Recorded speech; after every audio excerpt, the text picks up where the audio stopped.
Chapter 47. League with the Gibeonites. This chapter is based on Joshua chapters 9 and 10.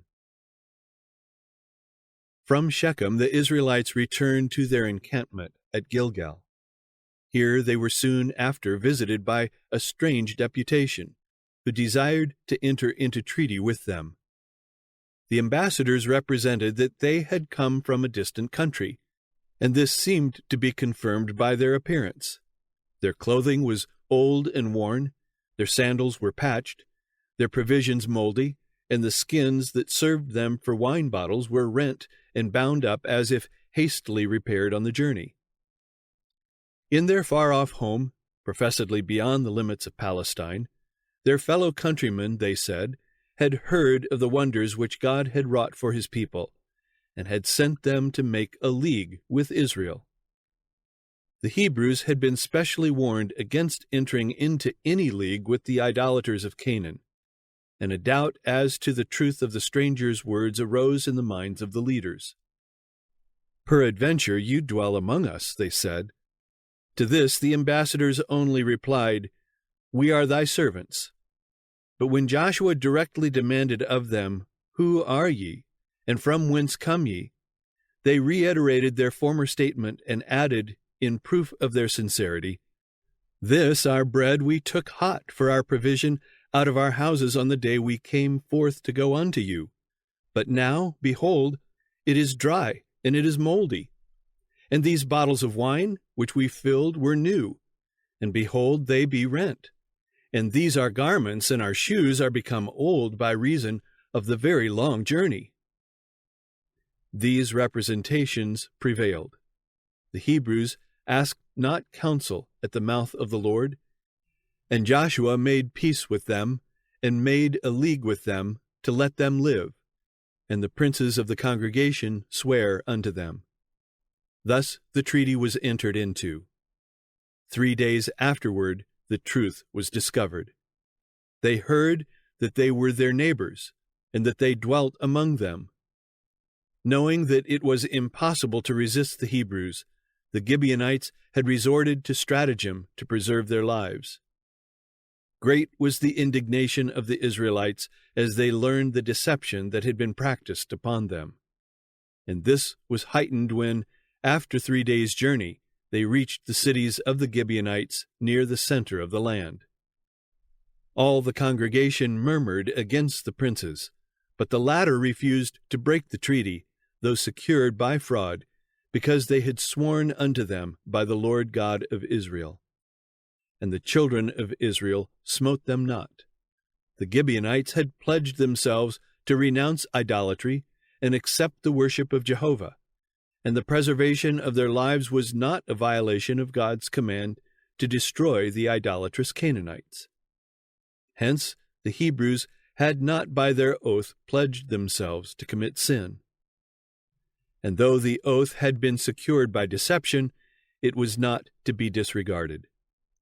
The obligation to which one's word is pledged, if it do not bind him to perform a wrong act, should be held sacred. No consideration of gain, of revenge, or of self-interest can in any way affect the inviolability of an oath or pledge. Lying lips are abomination to the Lord. Proverbs 12, verse 22. He that shall ascend into the hill of the Lord, and stand in his holy place, is he that sweareth to his own hurt, and changeth not.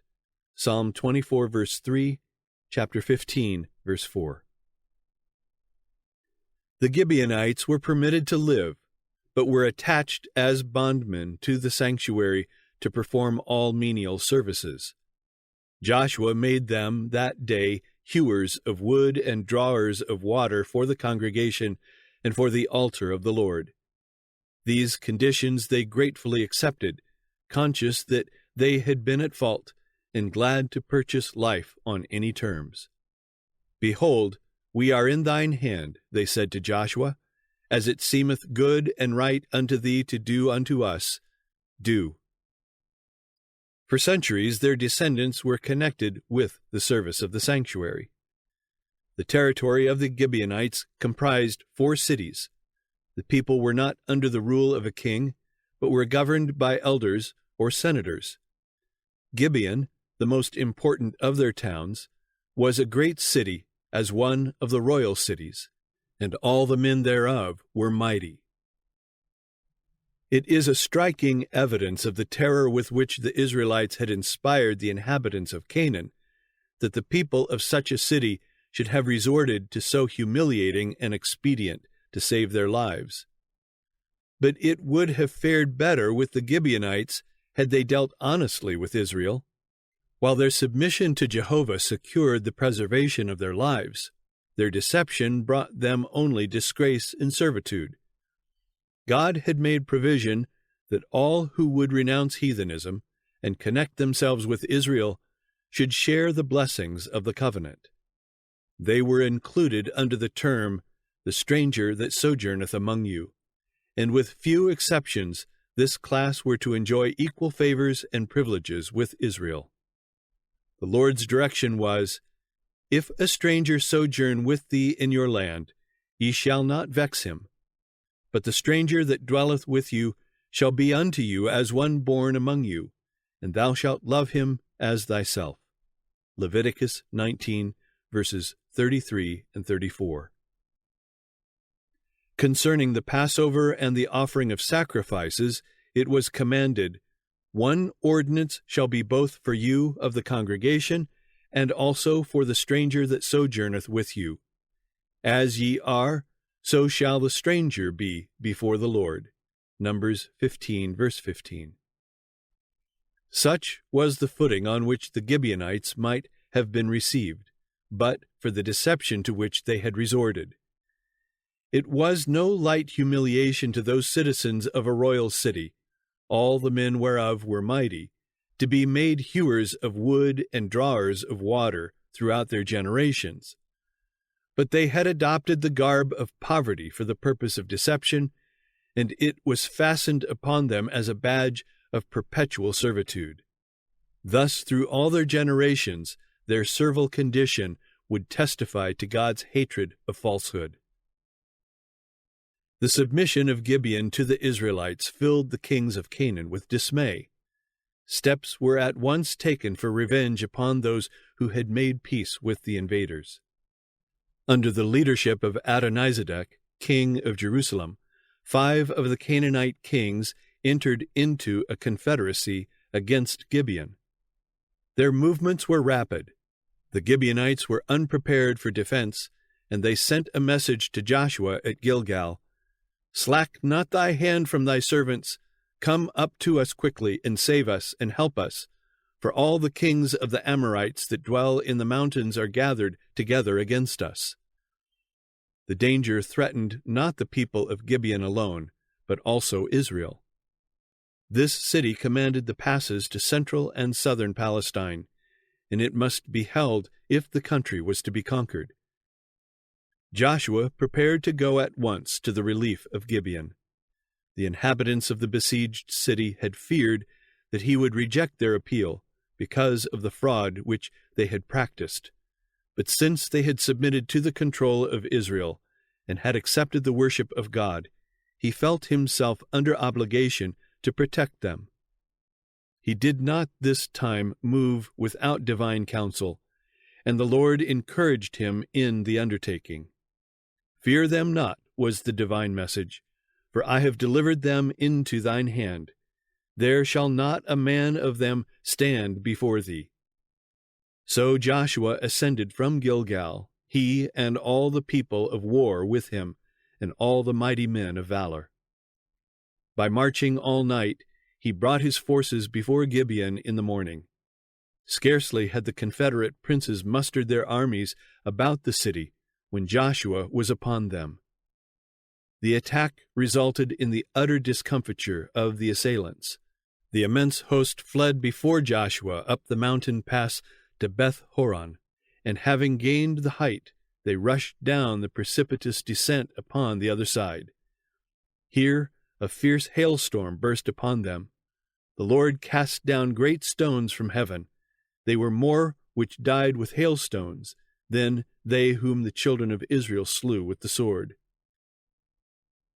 While the Amorites were continuing their headlong flight, intent on finding refuge in the mountain strongholds, Joshua, looking down from the ridge above, saw that the day would be too short for the accomplishment of his work. If not fully routed, their enemies would again rally and renew the struggle. Then spake Joshua to the Lord, and he said in the sight of Israel, Sun, stand thou still upon Gibeon, and thou moon in the valley of Ajalon. And the sun stood still, and the moon stayed, until the people had avenged themselves upon their enemies. The sun stood still in the midst of heaven, and hasted not to go down about a whole day. Before the evening fell, God's promise to Joshua had been fulfilled. The entire host of the enemy had been given into his hand. Long were the events of that day to remain in the memory of Israel. There was no day like that before it or after it, that Jehovah hearkened unto the voice of a man, for the Lord fought for Israel. The sun and moon stood still in their habitation. At the light of thine arrows they went, and at the shining of thy glittering spear. Thou didst march through the land in indignation. Thou didst thresh the heathen in anger. Thou wentest forth for the salvation of thy people. Habakkuk 3, verses 11 to 13. The Spirit of God inspired Joshua's prayer, that evidence might again be given of the power of Israel's God. Hence, the request did not show presumption on the part of the great leader. Joshua had received the promise that God would surely overthrow these enemies of Israel. Yet he put forth as earnest effort as though success depended upon the armies of Israel alone. He did all that human energy could do, and then he cried in faith for divine aid. The secret of success is the union of divine power with human effort. Those who achieve the greatest results are those who rely most implicitly upon the almighty arm.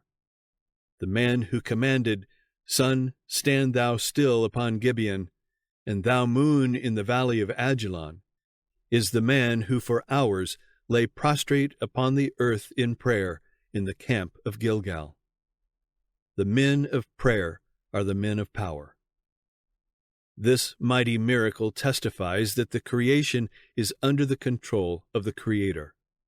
Satan seeks to conceal from men the divine agency in the physical world, to keep out of sight the unwearied working of the first great cause.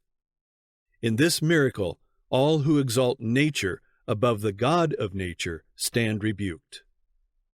At his own will, God summons the forces of nature to overthrow the might of his enemies, fire and hail, snow and vapor, stormy wind fulfilling his word. Psalm 148, verse 8. When the heathen Amorites had set themselves to resist his purposes, God interposed, casting down great stones from heaven upon the enemies of Israel.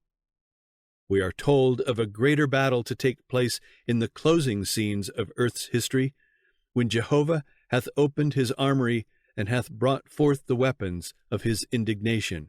Jeremiah 50, verse 25. Hast thou, he inquires, entered into the treasures of the snow? Or hast thou seen the treasures of the hail, which I have reserved against the time of trouble, against the day of battle and war? Job 38, verses 22 and 23. The Revelator describes the destruction that is to take place when the great voice out of the temple of heaven announces, "It is done." He says, "There fell upon men a great hail out of heaven, every stone about the weight of a talent."